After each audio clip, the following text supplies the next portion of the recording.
Hello traders, நம்ம இன்றைக்கி இந்த வீடியோவில் இன்ட்ராடேக்கு எப்படி ஸ்டாக் செலெக்ஷன் பண்ணலாம் அப்படிங்கிறத பற்றி பார்ப்போம். அது போக இன்ட்ராடே ட்ரேடிங் பக்காவாக எப்படி பண்ணால் நமக்கு நல்ல ப்ராஃபிட் மேக் பண்ண முடியும் அப்படிங்கிறதையும் நான் கிளியர் கட்டாக சொல்கிறேன். சரிங்களா?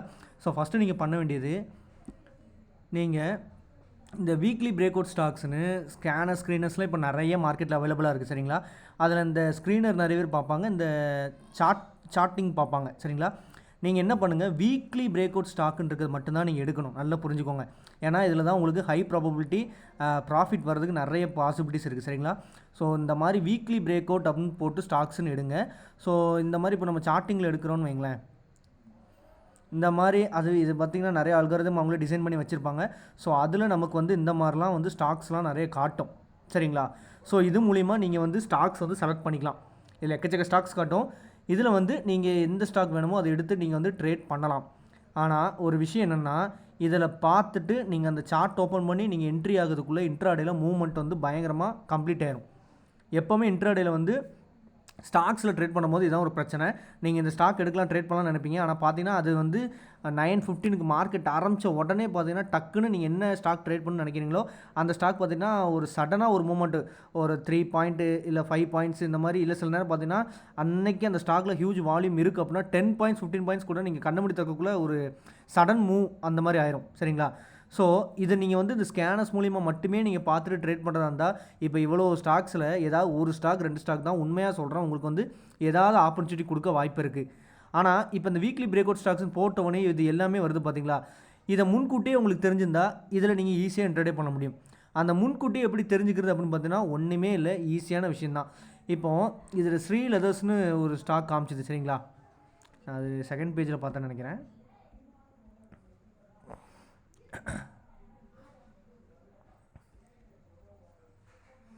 சரி, ஓகே, அது எங்கேன்னு ஃபைண்ட் அவுட் பண்ண முடியல. நான் ஈஸியாக சொல்கிறேன் கேளுங்க. நம்ம லாஸ்ட்டு ஒரு வீடியோ போட்டிருந்தோம், வீக்லி கேண்டில் வச்சு எப்படி நம்ம ட்ரேட் பண்ணலாம் அப்படின்னு ஒரு வீடியோ போட்டிருந்தோம். பார்க்காதவங்க அந்த வீடியோ போய் பாருங்கள். கண்டிப்பாக டெஃபினட்டாக ரொம்பவே யூஸ் ஆகும் மார்க்கெட்டை பொறுத்தவரையும். ஸோ அதே தான் நம்ம இங்கேயும் அப்ளை பண்ண போகிறோம்.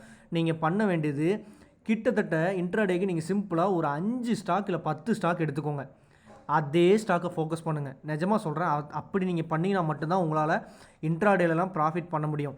நீங்கள் இந்த மாதிரி ஸ்க்ரீனர்ஸ் எத்தனை எடுத்துகிட்டு வந்து நீங்கள் ட்ரை பண்ணாலும் அது உங்களுக்கு என்ட்ரி எக்ஸிட்லாம் பக்காவாக கொடுக்காது. மொத்தமாகவே நான் ஒரு 5 ஸ்டாக் தான் ஃபோக்கஸ் பண்ணுவேன், 10 ஸ்டாக் தான் ஃபோக்கஸ் பண்ணுவேன் அப்படின்னு நீங்கள் அதை பண்ணிங்கன்னா உங்களுக்கு எக்ஸாக்டாக அதோட ரெசிஸ்டன்ஸ் சப்போர்ட் எங்கன்னு கிளியராக தெரிய ஆரம்பிச்சிடும். ஸோ அதை பேஸ் பண்ணி உங்களால் வந்து இன்ட்ராடேல நல்லாவே ப்ராஃபிட் மேக் பண்ண முடியும். நல்லா புரிஞ்சுக்கோங்க. அதை இப்போது ஒன்றுமே இல்லை, அந்த ஸ்ரீ லெதர்ஸ் எடுத்துக்கோங்க. நான் வீக்லி டைம் ஃப்ரேமில் வச்சுருக்கிறேன்.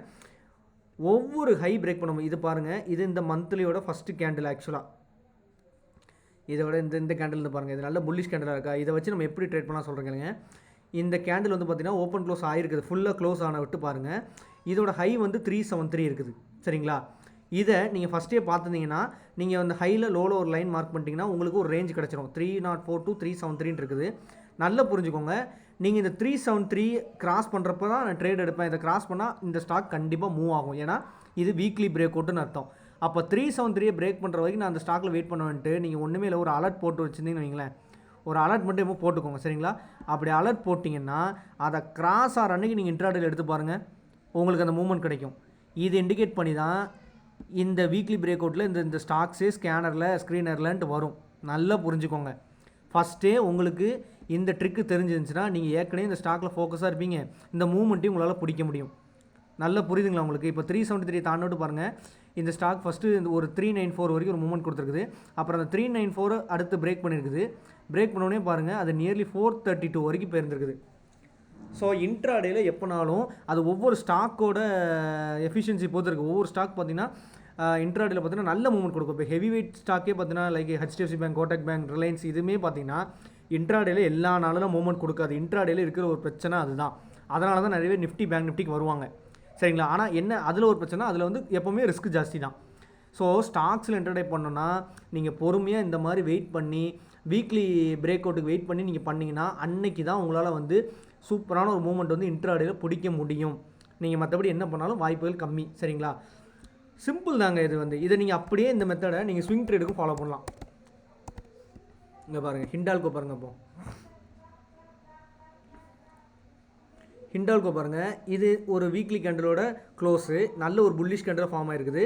நல்லா கவனிச்சு பாருங்கள், இங்கே ஒரு 559 சரிங்களா, லோ வந்து 517. சரி ஓகே, நீங்கள் என்ன பண்ணிருக்கீங்கன்னா இந்த 559 பிரேக் பண்ணால் நான் என்ட்ரி ஆவேன் அப்படிங்கிற மாதிரி நீங்கள் ஸ்விங் ட்ரேடுக்கும் சரி இன்ட்ராடேக்கும் சரி நீங்கள் வெயிட் பண்ணியிருந்தீங்கன்னா அதுக்கப்புறம் தான் உங்களால் வந்து ஒரு நல்ல மூமெண்ட்டை அடுத்தடுத்து பிடிச்சிக்க முடியும். எதுக்குன்னா ஒன்ஸ் இந்த ஒவ்வொரு டைம் இந்த வீக்லி பிரேக் அவுட்டை அது பிரேக் பண்ணதுனாலே அது அடுத்த கட்ட ஒரு நல்ல மூவ்க்கு ரெடி ஆகுதுன்னு தான் அர்த்தம். அது ஸ்டாக்ஸும் சரி இண்டெக்ஸும் சரி. ஸோ இதை பேஸ் பண்ணி நீங்கள் எடுத்திங்கன்னா மட்டும்தான் உங்களால் இன்ட்ராடேயில் நிஜமாக ப்ராஃபிட் மேக் பண்ண முடியும். இங்கே பாருங்கள், ஒரு லெவலுக்கு மேலே இப்போ 572 இருந்திருக்குது. போன வீக் கேண்டில் ஆக்சுவலாக 572 இருந்திருக்குது அதோட ஹையே. அதை பிரேக் பண்ணிட்டு பாருங்கள், இன்றைக்கி இது நியர்லி 616 போயிருக்கு. ஸோ இதை தான் சொல்கிறேன், இந்த மாதிரி நீங்கள் இதுக்கு வெயிட் பண்ணிங்கன்னா உங்களுக்கு இன்ட்ராடேலேயே செம மூமெண்ட்டு ஈஸியாக கேப்சர் பண்ண முடியும். சரிங்களா? ஸோ இப்போ வேறு எதாவது பார்க்கலாம்.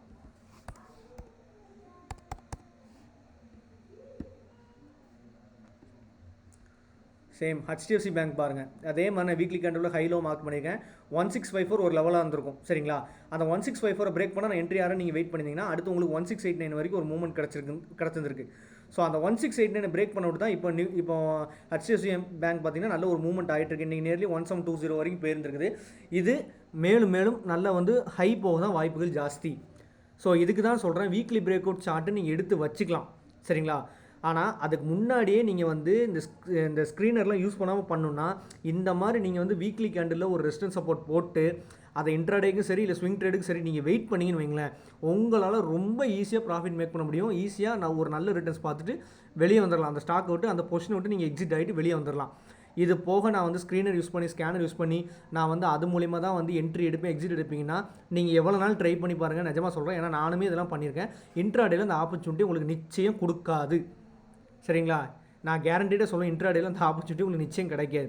ஸோ அதனால் இருக்கிறத தெளிவாக புரிஞ்சுக்கோங்க. சரிங்களா? இந்த மாதிரி நீங்கள் வந்து ஜஸ்ட்டு சார்ட்டில் மார்க் பண்ணிவிட்டு அந்த என்ட்ரிக்காக அந்த ஹையை கட் பண்ணிட்டு என்ட்ரி ஆகிற அந்த மாதிரி வெயிட் பண்ணுங்கள். உங்களால் நிச்சயமாக இன்ட்ராடேலே இந்த ஒரு நல்ல மூமெண்ட்டெல்லாம் கேப்சர் பண்ண முடியும். சரிங்களா? ஸோ அதை மட்டும் கொஞ்சம் ஃபாலோ பண்ணிக்கோங்க. இங்கே பாருங்கள், கோட்டக் பேங்க் 1843 முதல்ல ஒரு ரெசிஸ்டன்ஸாக இருந்திருக்குது. அது 1865 ஃபார்ம் ஆகிருக்குது. அது 1879 ஃபார்ம் ஆகிருக்குது. இது புரிஞ்சுங்களா? இதுலேயும் உங்களுக்கு ஒவ்வொரு வீக்லி கேண்டில் ஃபார்ம் ஆக அது அப்சைடு தான் போயிட்டே இருந்தது. தெரியுதுங்களா?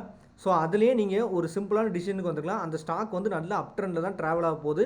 ஸோ அப் ட்ரெண்டுக்கு அந்த ஸ்டாக் நல்ல கொஞ்சம் கொஞ்சமாக ரெடி ஆகிட்டு இருக்குன்னு அர்த்தம். இது தெளிவாக புரிஞ்சுக்கோங்க. இதுதான் அது இண்டிகேட் பண்ணுது. சரிங்களா? ஸோ இங்கே பாருங்கள், லாஸ்ட்டாக 1879 இருந்திருக்குது.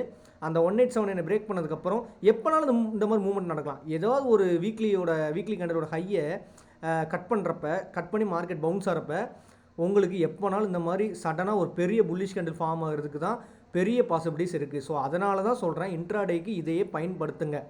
கொஞ்சம் பொறுமையாக இருக்க வேண்டியதாக இருக்கும், ஆனால் வேறு வழி இல்லை. அந்த பொறுமையாக இருந்தீங்கன்னா ஈஸியான ப்ராஃபிட் மேக் பண்ணிட்டு போயிடலாம். அதுக்காக சொல்கிறேன். சரிங்களா? ஸோ அதை மட்டுமே கொஞ்சம் ஃபாலோ பண்ணிக்கோங்க. சரிங்களா? ஸோ இது பேஸ் பண்ணி பண்ணுங்கள். சும்மா ஸ்கேனர்ஸ் யூஸ் பண்ணிட்டு மட்டுமே எப்போவுமே மார்க்கெட்டில் வந்து ப்ராஃபிட் நிச்சயம் பண்ணவே முடியாது. அதை எப்போவுமே மைண்டில் தெளிவாக வச்சுக்கோங்க. ஸோ இந்த மாதிரி வீக்லி சார்ட்டை வச்சு ட்ரேட் பண்ணுங்கள், அனலைஸ் பண்ணுங்கள். ஸோ உங்களுக்கு நல்லாவே ஆப்பர்ச்சுனிட்டி கிடைக்கும். இது போக உங்களுக்கு வேறு நிறைய ஸ்விங் ட்ரேட் அப்டேட்ஸ் அந்த மாதிரி வேணும், இண்டெக்ஸ் முக்கியமாக நிஃப்டி பேங்க் நிஃப்டியோட இம்பார்ட்டண்டான லெவல்ஸ், நிஃப்டி பேங்க் நிஃப்டி அதுலேயும் இம்பார்ட்டண்டான அப்டேட்ஸ் எது வேணும்னாலும் நம்மளோட டெலகிராம் குரூப்பில் ஜாயின் பண்ணிக்கோங்க. ரொம்ப யூஸ்ஃபுல்லாக இருக்கும். நான் டிஸ்கிரிப்ஷனில் லிங்க் கொடுத்துருங்க. சரிங்களா?